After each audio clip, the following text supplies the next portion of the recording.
PFI के आतंकी Phulwari Sharif module मामले में एनआईए की छापेमारी लगातार जारी है। एनआईए बिहार के अलग अलग हिस्सों में छापेमारी कर रहा है क्योंकि एनआईए सूत्र बता रहे हैं कि 8,327 हथियारों की ट्रेनिंग लिए हुए पीएफआई के सदस्य बिहार के 15 जिलों में मौजूद हैं। दरअसल फुलवारी शरीफ पीएफआई का जो मॉड्यूल था वो एक पायलट प्रोजेक्ट था जो बिहार में शुरू किया गया था, जिसका मकसद था अगले 25 साल में भारत को इस्लामिक राष्ट्र बनाना। गजवाए हिंद के तहत साल 2023 से इस पूरे मिशन की शुरुआत होनी थी। इससे पहले 2019 के पहले से ये ट्रेनिंग कैंप्स बिहार के 15 जिलों में अलग अलग जगह पर शुरू किए गए थे, जिनमें बताया जा रहा है कि 15,000 से ज़्यादा युवाओं को जोड़ा गया था और 8,327 युवाओं को हथियार चलाने की ट्रेनिंग दी गई थी। इनका मकसद था हर जिले में कम से कम 1,000 हथियारबंद हथियार चलाने की ट्रेनिंग लिए हुए सदस्यों को तैनात करना, ताकि गड़बड़ी फैलाई जा सके और अपनी प्लानिंग को पूरा किया जा सके।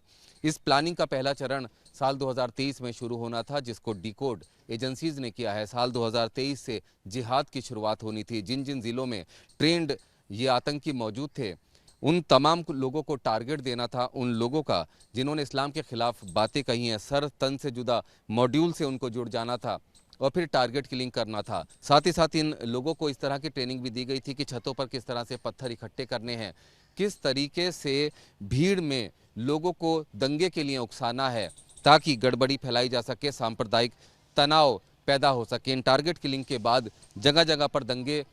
करवाना था, जिसके बाद उसका अगला चरण था साल 2024 में खिलाफत। जो मोदी सरकार है इसका विरोध करना, क्योंकि पीएफआई को लगता है कि प्रधानमंत्री नरेंद्र मोदी और उनकी सरकार पीएफआई के पूरे रास्ते में सबसे बड़ा रोड़ा है, सबसे बड़ी अड़चन है, और इसी के लिए साल 2024 में खिलाफत दूसरे चरण में जानी थी, जिसके तहत सरकार के विरोध में तमाम गतिविधियां करना, साल 2023 से जिस जिहाद की शुरुआत हुई थी उसको आगे बढ़ाना, दंगों को बढ़ाना, सरकार को अस्थिर करना और किसी भी तरह से ऐसे हालात पैदा करना जिससे एक नई और कमज़ोर सरकार बन सके और पुरानी सरकार का तख्ता पलट हो सके।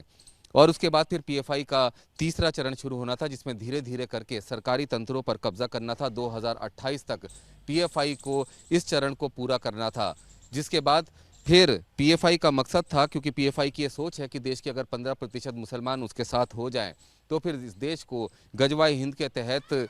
इस्लामिक राष्ट्र बनाया जा सकता है। साथ ही साथ सबसे महत्वपूर्ण बात यह है कि 2035 तक पीएफआई का अगला चरण पूरा होना था, जिसका लक्ष्य था कि बूथ स्तर पर देश के हर जिले में 1,000 हथियारबंद अपने ट्रेंड आतंकियों को तैनात करना, वहां पर उनको ट्रेनिंग देने के बाद प्लेस करना, ताकि जो 25 साल की प्लानिंग है पीएफआई की, उसमें साल 2047 में इन्हीं हथियारबंद ट्रेंड आतंकियों के जरिए गजवाए हिंद पूरा हो सके, 2047 तक भारत को इस्लामिक राष्ट्र बनाया जा सके। सबसे महत्वपूर्ण बात यह है कि जांच के दौरान